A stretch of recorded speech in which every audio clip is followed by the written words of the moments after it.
visit my Blaine County? Well, besides being able to listen to my award-winning radio show on Blaine County Radio, we got everything you could want. Sand, migrants, brain-baking heat that slow roast roadkill to a scrumptious flavor. Make gravity your bitch by base jumping down Cassidy Creek, where man can truly become bird before shooting more wildlife to demonstrate our utter dominion over it. Get a souvenir that lasts a lifetime, like a tramp stamp or other well-thought-out tattoo. I myself enjoy the pastime of inebriation and darts at Yellow Jack's Bar and sandy shores.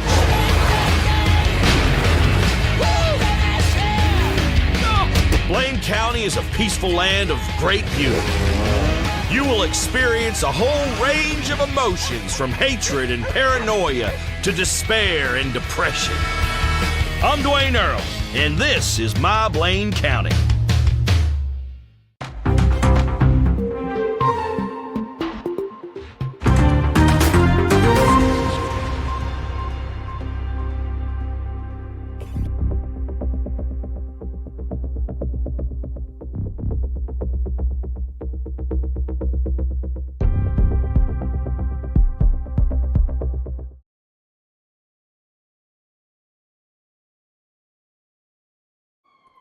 Madame, Monsieur, bonsoir. Je ne suis pas James Hardman et bienvenue au journal télévisé du Weasel News.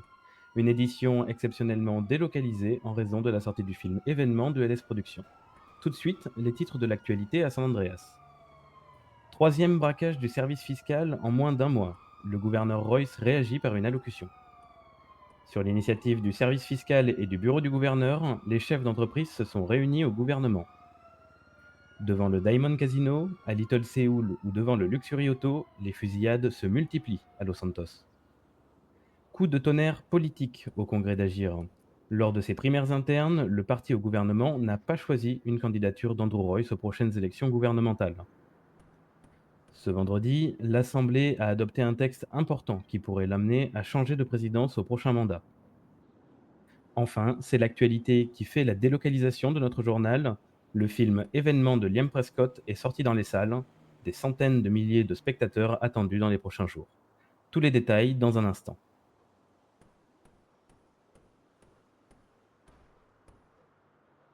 « 4 mars, 25 mars, 1er avril. Et non, ce n'est pas une blague, ce sont bien les dates des 3 braquages du convoi fiscal. En à peine un mois, les caisses de l'État ont vu s'envoler plus de 30 millions de dollars. Une série noire pour le bureau du fisc, et la bonne tenue des finances publiques risque de se compliquer. Ce 1er avril, à 2 pas du poste de Mission Row, les braqueurs ont stoppé le convoi fiscal. Bilan, 6 otages, dont rien de moins que 3 agents du SWAT, 2 membres du DHS et un agent fiscal. Présents sur les lieux du braquage avec un bracelet électronique, Vladimir Polyakov et 7 de ses proches ont été arrêtés par les forces de l'ordre. Heureusement, il y a tout de même une note positive dans ce scénario digne d'un film d'action. Lors d'une perquisition menée samedi soir par le LSPD, les enquêteurs ont mis la main sur les 3 millions de dollars volés lors du dernier braquage. Dans un communiqué, le bureau du service fiscal s'est exprimé, je cite, « Face à la multiplication de ces actes criminels, des mesures exceptionnelles seront mises en place. Le fisc réaffirme son engagement total pour garantir l'intégrité de ses opérations et assurer la protection de son personnel. » Fin de citation. Ce jeudi, le bureau du gouverneur a réuni autour de la table les représentants du fisc, du DHS et les hauts gradés des services publics pour discuter de nouvelles mesures de sécurité à ce sujet. Une allocution du gouverneur est à nouveau prévue en milieu de semaine. Temporalité difficile pour le service fiscal. Au lendemain du 3e braquage de convoi, une réunion des chefs d'entreprise était organisée au gouvernement. Le gouverneur Royce a notamment annoncé l'annulation des convois de taxes devant se dérouler ce soir et demain soir pour une reprise la semaine prochaine. Dans leur majorité, les patrons ont globalement critiqué cette décision, estimant qu'une déprogrammation des convois reviendrait à perdre la face devant les actions criminelles menées à répétition. Lors de la même réunion, les chefs d'entreprise ont discuté de leur statut juridique au sein des sociétés. Sont-ils réellement patrons de leur commerce ou seulement des gestionnaires d'une branche locale de leur entreprise, basée à San Andreas? Problème de riche, pourriez-vous me dire, mais sur le plan légal, ce point de détail revêt une certaine importance. Pour l'heure, le gouvernement refuse de prendre position et s'en remet aux institutions de l'État pour trancher la question. Connaissez-vous un angle de rue tranquille à Los Santos, auquel cas vous êtes peut-être en détention du scoop de l'année? Ces derniers jours, la ville est secouée par une vague de violence avec des fusillades qui s'enchaînent à un rythme particulièrement inquiétant. Fin mars, des tirs éclatés dans le très huppé quartier de Rockford Hills. Mardi, le SWAT était mobilisé en urgence au skatepark de Little Seoul pour faire cesser un échange de tirs. Et à peine quelques heures plus tard, de nouveaux coups de feu retentissaient, cette fois-ci à proximité de Strawberry Avenue. En 8 jours seulement, les équipes du Weather News ont été alertées de 6 fusillades différentes. En milieu de semaine, c'est entre le Diamond Casino et l'Auto Exotique qu'un véhicule a été criblé de balles par un automobiliste qui, sans intervention policière, a repris la fuite au volant de sa voiture. Ce week-end, rebelote. Deux nouvelles fusillades ont semé la panique, l'une devant le Luxury Auto, l'autre près de l'église de Rockford Hill. Coup de théâtre sur la scène politique de San Andreas. Après 8 mandats, l'actuel gouverneur Andrew Royce ne candidate pas à sa succession. Le parti Agir pour San Andreas, probablement unique formation en lice pour les prochaines élections gouvernementales, a désigné son nouveau duo, Scott Moon en candidat au poste de gouverneur et Ophelia Wells-Reyes pour devenir vice-gouverneur. Sans opposition interne, le duo a été plébiscité par les adhérents, 88,9% des voix pour Scott Moon et 66,7% des voix pour Ophelia Wells-Reyes. Peu de suspense électoral à l'horizon, maintenant que les candidatures pour les élections gouvernementales sont fermées. Agir paraît être le seul parti en course pour les prochaines élections gouvernementales. Si tout se déroule comme prévu, Scott Moon sera officiellement élu gouverneur le dimanche 20 avril, rejoignant le cercle très fermé des dirigeants de l'État. Toutefois, l'enjeu ne se joue pas seulement dans les urnes, il se joue aussi dans la légitimité que le duo aura pour gouverner. Avec un score plus modeste d'Ophelia Wells-Reyes en interne, arriveront-ils à faire consensus lors des 2 prochaines semaines de campagne? Pour rappel, aux dernières élections gouvernementales, le vote blanc avait seul réuni 30% des électeurs face à une candidature d'Agir. Une campagne électorale à suivre sur les antennes du Weasel News. Toujours en politique, l'Assemblée rebat brutalement les cartes lors de la dernière séance plénière. Les élus ont voté un projet de loi constitutionnelle visant à modifier la présidence de l'Assemblée. Concrètement, le vice-gouverneur ne sera plus garant des débats pour laisser place à un président d'Assemblée élu parmi les représentants. Auparavant porté par Mouvement citoyen, le texte n'a trouvé aucune opposition, 5 voix pour et une abstention. S'il est approuvé au Sénat, l'Assemblée changera de présidence pour son prochain mandat, prévu dans 2 semaines. Moment fort de la séance, un texte porté par le parti Agir visant à criminaliser les dérives sectaires a cette fois créé des débats en évoquant explicitement le risque de dérives sectaires dans le cadre religieux. La proposition a provoqué une vive réaction du camp républicain. Leviticus Rutherford, révérend et représentant à l'Assemblée, s'est fermement opposé au texte, craignant des répercussions sur le monde religieux. Tout de suite, sa réaction en sortie de séance plénière. Oui, naturellement. Eh bien, écoutez, c'est une séance qui en réalité était un peu longue, mais je regrette vraiment le passage du premier texte qui, même si je ne doute pas de la bonne intention des personnes qui l'ont mis en place, je crains surtout les répercussions que cela pourrait avoir sur le monde du culte de manière globale. C'est-à-dire qu'avec un peu de mauvaise volonté et des émotions feintées, on pourrait faire croire alors tout et n'importe quoi et on donnerait la possibilité à ces gens, à ces athées communistes mal dégourdis, de faire du mal à ce qui est sûrement un des seuls annonciateurs de bonnes nouvelles, c'est-à-dire la religion, quelle qu'elle soit d'ailleurs, soit dit en passant. Alors, pensez à parler bien fort, monsieur Rutherford. Vous craignez que ce texte sur les dérives sectaires mette fin à des paroisses, à l'exercice des religions sur l'État? Eh bien, écoutez, mettre fin, je ne sais pas. Tout ce que je peux vous dire, c'est que j'ai moi-même été victime de ce genre d'abus, alors que le texte n'était d'ailleurs même pas encore passé. Et je peux vous dire que ces dérives existent. Quand on dit qu'on peut mettre fin à des paroisses ou de manière globale à des diocèses, c'est possible. Ma paroisse a été officiellement dissoute justement par monsieur le juge. Donc, euh, même si le risque est infime, le risque existe. Et je vous le dis, il suffit simplement qu'une personne soit mal intentionnée, et alors elle peut utiliser de ce super texte pour faire en réalité plus de mal qu'autre chose. Une crainte qui fait écho à sa condamnation juridique. En séance, le texte a rencontré une égalité avant que le président et actuel candidat au poste de gouverneur ne se positionne en faveur de son adoption. Ambiance torride au Unicorn. Le bar reprend de l'activité et donne de l'emploi à Los Santos. Pour ne pas heurter la sensibilité des plus jeunes, nous avons bien sûr flouté les danseuses qui se déhanchaient sur la piste. On m'indique dans l'oreillette un problème au niveau du floutage. Mesdames et messieurs, veuillez m'excuser, nous passons au sujet suivant. Succès fulgurant qui marque la délocalisation de notre direct. L'avant-première du film Ghost Rider Blood Pact a réalisé une performance triomphante, coproduit par LS Productions et Yalman Productions avec une réalisation par Liam Prescott. Le film a fait salle comble et a conquis le public dès sa toute première projection. Une performance d'autant plus impressionnante que le tournage du film n'a duré que 5 jours à peine. Dès les premières minutes, Ghost Rider Blood Pact a su capter l'attention des spectateurs qui se pressent désormais à chaque nouvelle séance du cinéma Tivoli. Les prévisions sont claires, plusieurs centaines de milliers d'entrées sont attendues rien que pour cette première semaine de diffusion. À l'issue de la projection, une rencontre était organisée entre le public et l'équipe du film. Acteurs, producteurs et réalisateurs ont échangé avec des spectateurs visiblement séduits par ce qu'ils venaient de voir. Une chose est sûre, le public en redemande, nombreux sont ceux qui espèrent déjà un nouveau projet signé Liam Prescott.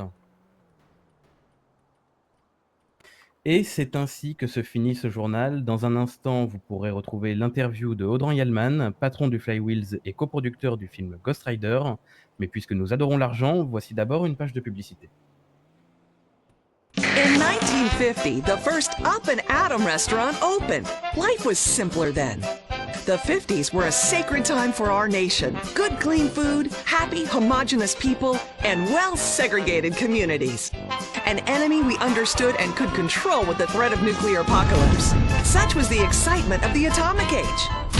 That can-do American spirit is in our DNA at Up and Atom. We invented the triple burger, the 10-slice of bacon triple cheese melt, and extra creamy jumbo shake. And of course, the legendary two-way speaker box for people that are too lazy to get out of their cars to eat.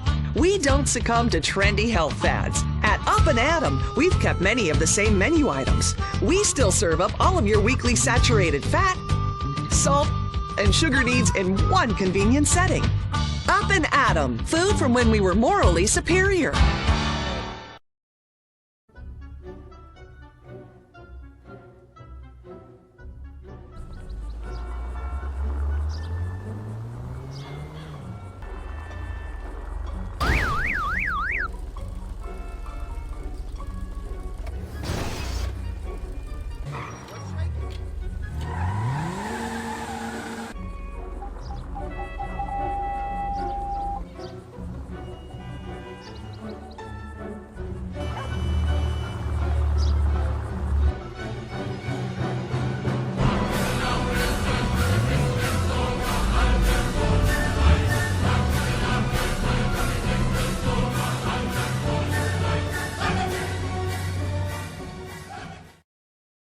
Rehab Island, a tiny island. 10 desperados who will do anything on television. No food, a massive pile of cocaine, and tons of relapses. Reality finally gets real on CNT. Patron influent, producteur du blockbuster Ghost Rider récemment sorti dans les salles et peut-être malgré lui, figure publique et médiatique après ses différentes prises de position sur Life Invader, j'accueille ce soir sur notre plateau improvisé Audran Yalman. Bonsoir Monsieur Yalman. Bonsoir Monsieur Ross. C'est un plaisir pour nous de vous recevoir après la sortie du film que vous avez coproduit avec LS Productions. Pour ceux qui ne vous connaissent pas, Audran Yalman, est-ce que vous pouvez vous présenter succinctement? Avec plaisir. Alors, cela fait de nombreux mois que je suis à la tête du Flywheels, le garage de Sandy Shore. Alors, je dirais pas propriétaire ou patron, mais gestionnaire, comme l'aime à dire notre gouvernement. Effectivement, récemment, je je vais plutôt dire, plus que producteur, j'ai plutôt été mécène sur le projet de Monsieur Prescott, donc effectivement sur Ghost Rider qui, a été une réussite à sa sortie en salle et heu et je pense que c'est déjà pas mal, ça ouais. Alors c'est justement la raison de la délocalisation de notre JT. Le film Ghost Rider Blood Pact est sorti dans les salles depuis le 4 avril et dans un élan artistique, certainement, le script n'a pas été, donné aux équipes dans sa version complète, ce qui vous a permis de le découvrir lors de l'avant-première. Quelles ont été vos premières impressions en tant que spectateur? En tant que spectateur, j'ai été agréablement surpris. Le film en lui-même par rapport au précédent projet, que j'avais pu voir de Monsieur Prescott a été, une réussite. Que ça soit au niveau scénaristique, au niveau cadrage ou même, en termes de visionnage, je l'ai trouvé plus agréable à regarder, moins comment dire? Sur de précédents projets, ça bougeait beaucoup, ça pouvait, je dirais pour les personnes sensibles, je dirais, ou épileptiques, «donner mal au cœur» entre guillemets. Non, celui-ci, je l'ai trouvé plus posé, plus réussi clairement et je vous avoue que au vu du public qu'on a accueilli sur cette avant-première, pour moi, ça a été une sacrée réussite, pour cette première en ville, de sortie au cinéma. Ce film, a Oui, été une réussite. tout à fait, il a ramené beaucoup de monde, dans les salles pour l'avant-première.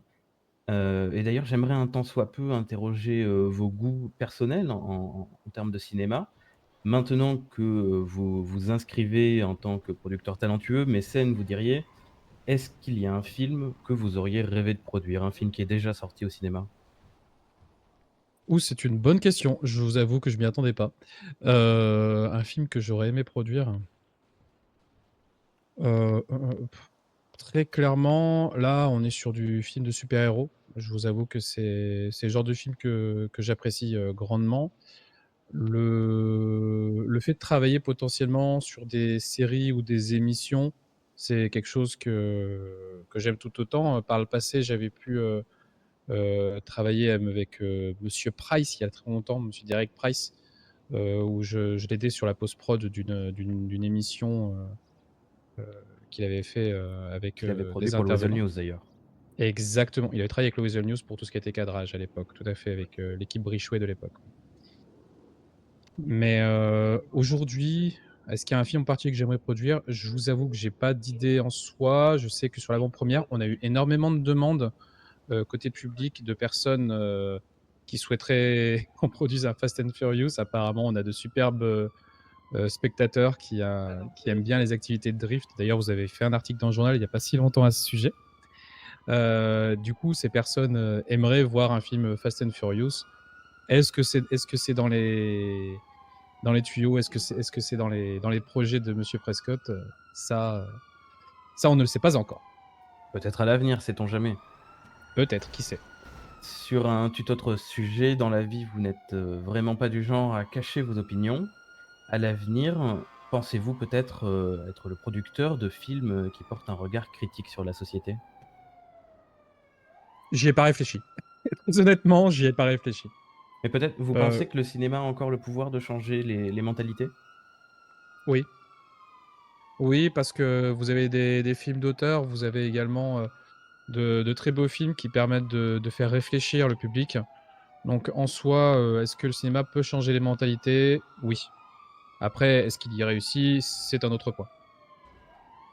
En plus d'avoir une carrière dans le cinéma, vous êtes aussi un patron de longue date. Vous tenez le Flywheels depuis combien de temps maintenant? Mai 2024, ça commence à faire. Mai 2024, donc de longs mois et depuis tout ce temps, c'est, certainement la première fois que nous voyons autant de braquages du convoi fiscal. Avec celui de lundi, c'est le troisième en un mois. En tant que patron, est-ce que vous avez encore confiance dans la qualité du service fiscal? Alors en soi, avoir confiance dans la qualité du service fiscal, là n'est pas la question. Pour moi, il y a des grosses questions à se poser sur, les procédures, liées à la sécurité de ces convois. En soi, le service fiscal en lui-même, fait son travail. Après, j'ai moi-même des différends avec ce service fiscal, de par, ses choix, de par, également les choix qu'il fait avec le gouvernement vis-à-vis des sociétés. Ça, je dirais, c'est un travail un travail et un combat de longue haleine entre patrons et gouvernement sur des accords ou des visions des choses, notamment sur la question d'être patron, propriétaire ou simple gestionnaire d'une entreprise. La semaine dernière, Madame Thompson disait à notre micro qu'il était rare de croiser des personnes qui osaient donner leur avis, en particulier à l'Assemblée. Sur Life Invader, vous vous exprimez souvent, vous faites entendre votre voix.